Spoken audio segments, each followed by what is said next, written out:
Hi there. Today's book is Civilian Warriors by Erik Prince, and it's basically the story of Blackwater. Now, Blackwater, private military contractor, is a reviled term of late, particularly in the mainstream media and the left-wing media.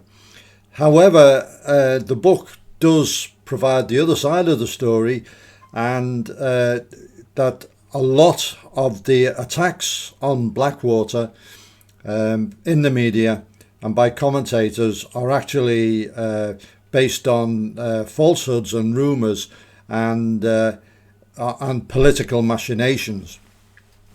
Erik Prince, his father, was a very, very successful innovator and industrialist who had a massive company that supplied auto parts. He made very specialised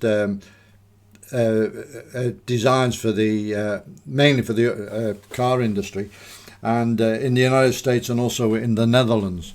And as a result, Erik Prince had quite an amazing childhood. He travelled very extensively, got his private pilot's license when he was 17 and so on. But his father very, very wisely said he wasn't entitled to any handouts from the firm until the age 30. So he wanted to do something fulfilling, and he joined the Navy and as an officer, and became a SEAL. And in the book he describes Bud's training.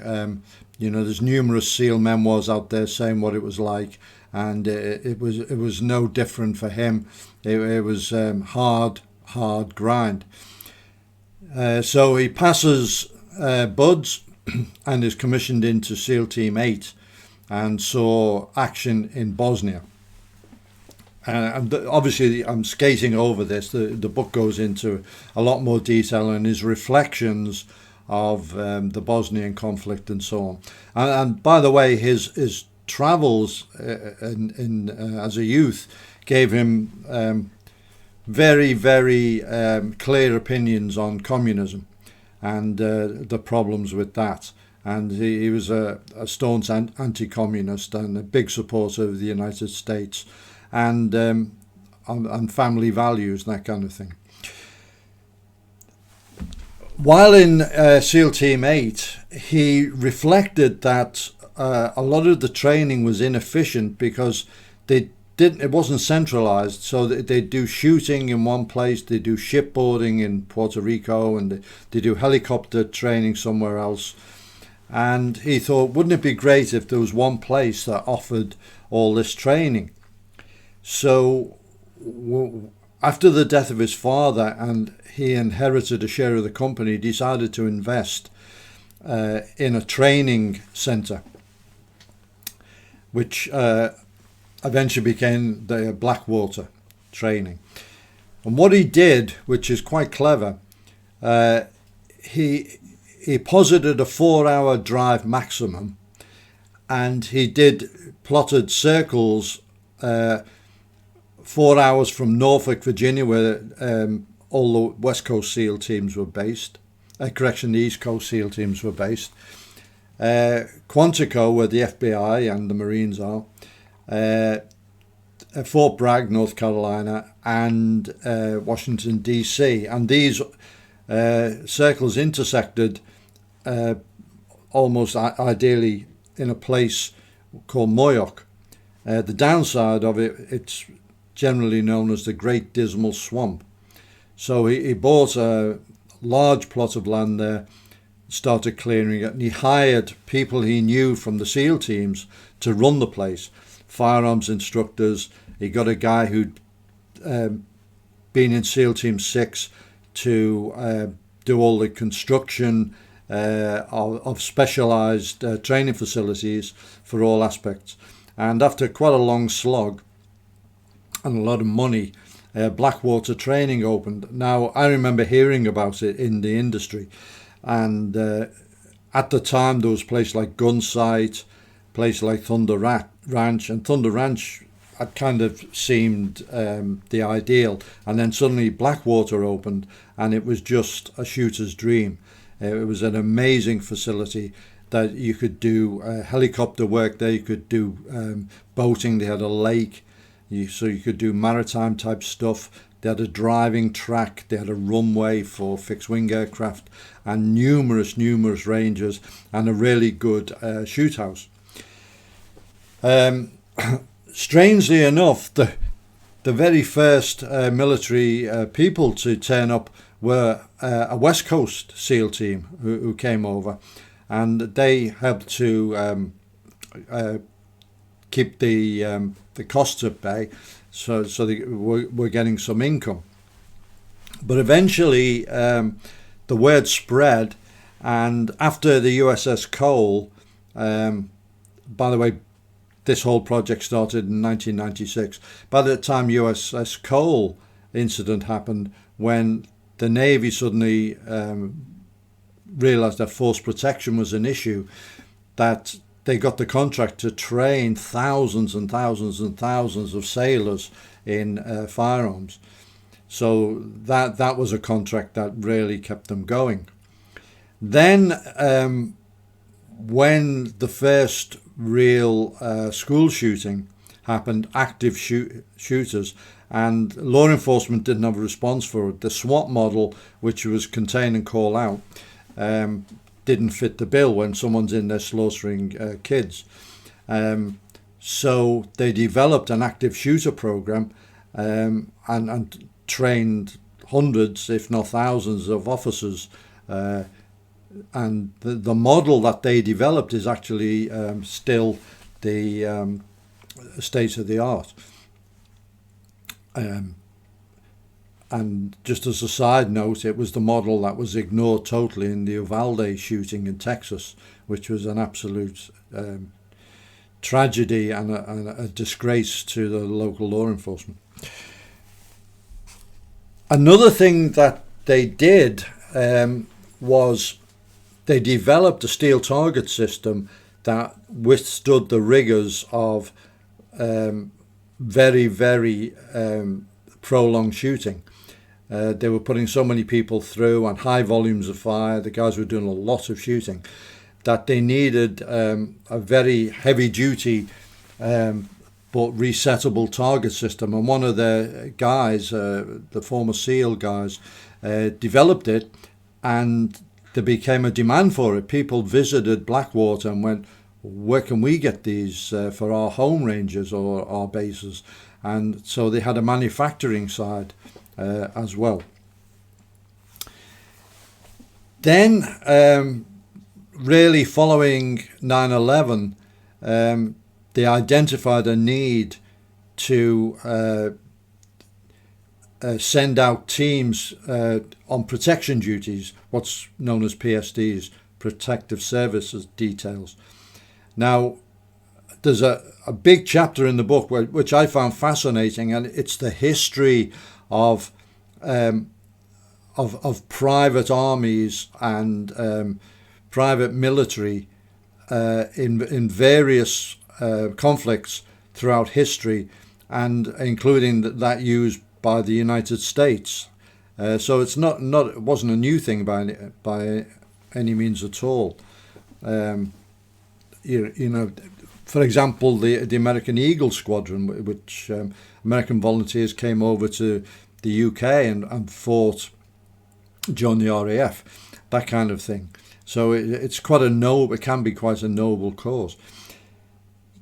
They were given a contract because he had contacts within the CIA. Given a contract to protect their people and bases in Afghanistan during the initial build-up and the invasion of Afghanistan. And they did that. And then that led to numerous other contracts, including a CIA contract in Baghdad. Then they won the contract to protect Paul Bremer, who was the Coalition Provisional Authority head in effect the military governor of Iraq, and that was a Department of Defense contract, Pentagon contract, and they were more or less given a free hand. It was a 20-page contract, and they were told more or less, get on with the job. You guys know how to do this, do it. And now I've reviewed Frank Gallagher's book, The Bremer Detail, which is an entire book just on this, so I'd refer you to that. And he talks about it and how he got involved and his training. He had to do refresher training at Blackwater and so on, and he went out and did it. Now, in the book, he does have some moans and complaints about the bureaucracy of the office, the Blackwater office back home. Now, one of the things was that everything was done on a 90-day cycle. So guys did 90 days in country and went back home. And this was not suitable for the Bremer detail. It needed continuity. When you're looking after basically what is a head of state, there needs to be continuity, because firstly, you want someone that the principal has confidence in. And Bremer had confidence in Frank Gallagher because he'd protected him before as an ambassador. And then as you develop the SOPs, the very, very specific SOPs for that job, how that principal operates, the kind of meetings he takes, the kind of travelling he does, kind of leisure activities he does, which were non-existent in Baghdad, but that's the point. And the threat. Obviously, the threat determines everything. So the procedures evolved. It was really an unprecedented protective task. The Secret Service came in, and they had been actually asked if they wanted to do it, and they went, no way. But because they said it's the most dangerous protective task in the world. So Frank Gallagher wanted to have the core protective detail as a permanent team. But the Blackwater model was to move people around. And there were clashes as a result of this. And also they were sending over guys that they had recruited. They were good guys. They'd recruited, given them the promise of being a team leader, because of their previous experience. However, they didn't have the specific experience of operating on the Bremer detail. So Frank Gallagher was putting them into, just slotting them into the team as normal. Because for team leaders, you needed guys who had the experience on the ground. And so this caused all sorts of clashes. Erik Prince explains his side of it, which was the whole idea of the 90 days was so guys could have time back home with the families. It was to give them the break, to decompress and so on. And for most of the situations that, or most of the contracts they had, that model would work. But for the Bremer detail, they hadn't completely thought it through. It was an evolving thing. And the procedures that the Bremer detail used that were written up and became the model for the worldwide protective services that Blackwater offered from then on. After the Bremer detail, the ambassador to Iraq was obviously a State Department ambassador, and originally DynCorp had the gig, but they just couldn't cover it completely, so it went partially to Blackwater, and then they took over the whole gig. And this was protecting all the embassy personnel from the Baghdad embassy whenever they left the green zone. So this model fitted more with the 90-day rotation, because you didn't have a specific VIP and you didn't have really specific teams. You know, there was a movement, and a team would would move the VIP. The next day they'd be with a different VIP. One of the problems with this was that the State Department's way of doing business was, not to put too fine a point on it, unrealistic. They wanted to project an image, and this is actually specified in the contract, of United States a professional image for the United States. So the motorcade needed to reflect this, rather like a presidential motorcade. And they actually specified that they had to use black Suburbans. And obviously the vehicles were very, very identifiable. They had antennas, warlock, etc. And they were a target straight away. Everyone knew it was an important American moving around. So you straight away had a very, very high signature for the bad guys to pick up on. Now, there were other ways of doing it. You know, the term was jingly jangly, that you could go and slot in more as locals and so on, but this wasn't acceptable to the State Department. And a lot of the problems that came later for Blackwater stemmed from this. And the State Department contract was, it was 1,000 pages, and it specified everything, even including the type of eyewear, ballistic protection that the guys would have. Everything was specified. So there was no latitude for innovation and for anything, particularly in the equipment side, that would help to reduce the threat.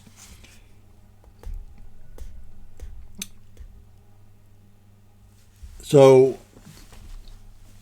the sort of low point of the whole thing was Niso Square, which was a massive attack on one of the PSDs. Now, Blackwater had a system where they had tactical support teams, TSTs, and there were 3 of them, and they were quite large, like 20-man teams, that would deploy if one of the PSDs came under attack. And really they were a CAT, counter-assault team. But they weren't usually integral with the PSD. They would, well, sometimes they did stage at the actual venue, but quite often they were just available to use, or they would stage at a checkpoint, so that the reaction time was shorter.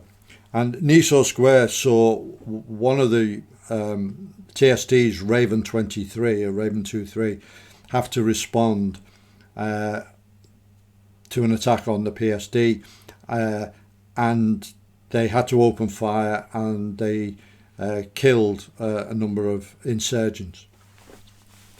Unfortunately, the Iraqi government, those noteworthy upholders of truth and justice, said it was just a massacre, that there was no justification, there wasn't an attack, etc., etc., etc.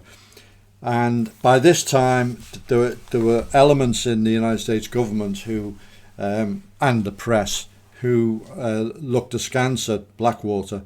They looked askance at private military contracting. They couldn't really attack the military. If they were against the United States presence in Afghanistan and Iraq, which a lot of people were, and a lot of people very legitimately were, but you still support the troops on the ground. They are representing the country. So they found it hard to attack the troops, but they could attack private military contractors, also known as mercenaries. So the attack started, which culminated in a group of the Raven 2-3 contractors actually being charged in an American court in Washington, D.C. and the stories there.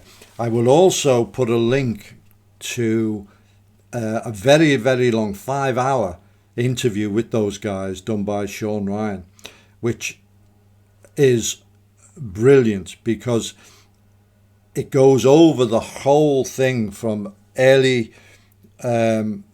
recruitment into Blackwater, what that process was, what the training was like, the prime military training, by the way, and then deployment, firstly on PSDs and then on Raven 2-3. And how big the Blackwater footprint was in Baghdad. It was massive.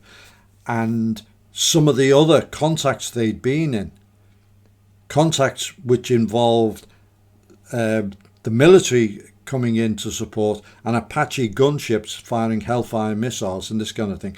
It was very, very heavy and serious work over there.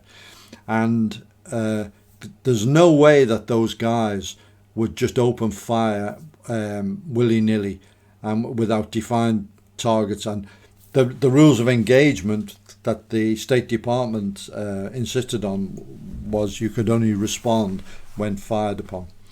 And, they talk about how the rules of engagement developed over there.